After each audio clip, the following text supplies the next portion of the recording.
Hello स्वामी, शर्मिष्ठा बोलतीये.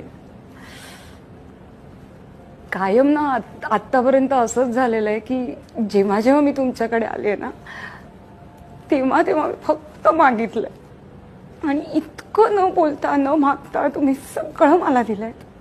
त्यासाठी कधी थँक्यू म्हटलंच नाही. तर अक्कलकोटला बसलेले असता तुम्ही आणि सतत माझ्याबरोबर सुद्धा असता. जेव्हा जेव्हा मला टेन्शन येतं तेव्हा तेव्हा ना गाडीवर किंवा टेम्पोच्या मागे नेहमी ना भिवू नकोस, मी तुझ्या पाठीशी असं वाटतं.